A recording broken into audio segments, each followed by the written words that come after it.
What's good, YouTube, and welcome back to another video. Today I'm going to be talking about the Urban Organizer Hybrid from Urban EDC Supply. I purchased this about 3 years ago. I think it's actually been longer than 3 years. I'd have to check the receipt, but it has been quite a while, and this is definitely going to be a bit more of a long-term review than anything else. In this video, I will be covering the physical design, the practical application, and whether I think it's ultimately worth its asking price.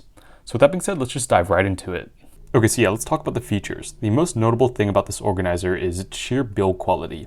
It is using full grain leather, so none of that crappy genuine leather. You can see that mine has plenty of scrapes, nicks, and just dents all over it, and a very unique patina.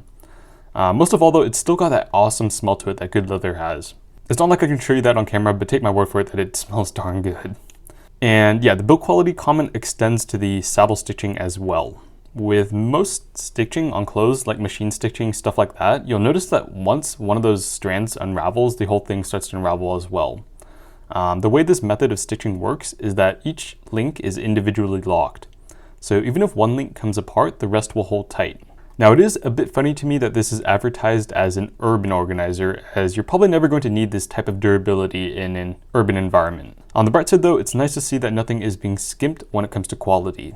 This thing should last you for years on end without an issue, and just looking at mine, I think it's safe to say that it's got plenty of life left to it. Right, so let's talk about how this actually organizes your stuff. There are 2 slots on the front. The left slot is dedicated to a pen, and you can see that I am running the Typescribe from, I think it's like Urban Survival Gear or something. It was some generic name, whatever it was. This is probably my favorite pen, and I've had it for a couple of years at this point. So yeah, at the risk of running off on a tangent, I am a real stickler for buy once, cry once when I buy something.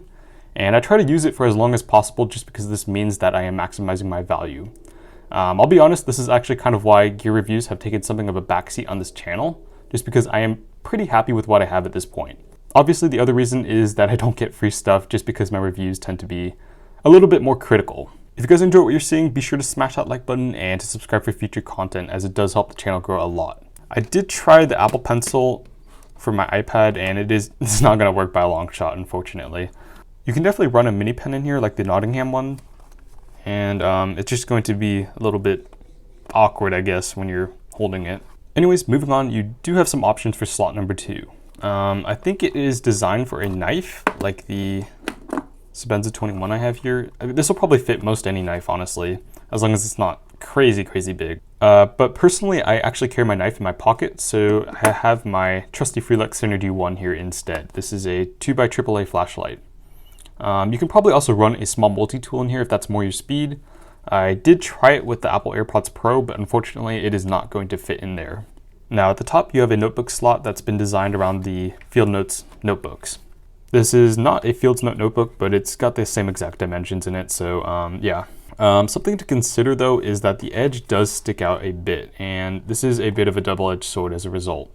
On one hand, it does mean you can access the notebook a little bit quicker, but on the other hand, the top of the notebook might get a little bit frayed if you are rough with your stuff. And you can see that this is indeed the case here with the notebook that I currently have in here. This is just a bit of a weird design decision in my opinion, but it's whatever, honestly.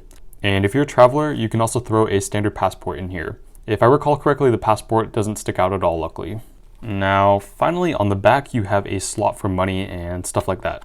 I personally don't use this slot very much, although sometimes I'll stick a folded up assignment or worksheet here. I think that this is marketed as being some sort of hybrid wallet, and personally, I think that's not a very good idea.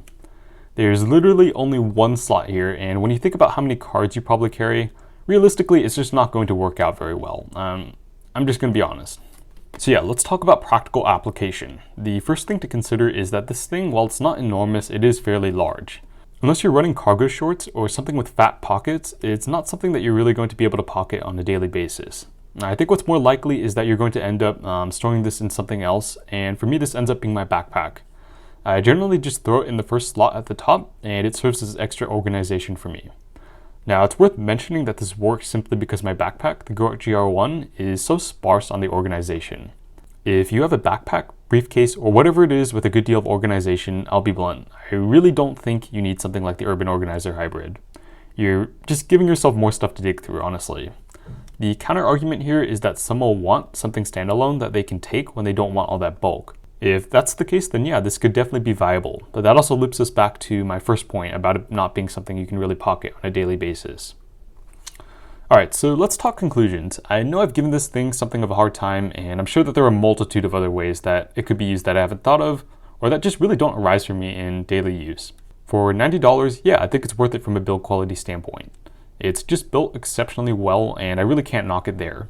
More than anything, the most important thing to consider, at least in my opinion, is how you're going to actually use this. I think it is a little bit more limited here, at least from my own anecdotal experience. However, it definitely can be a useful tool.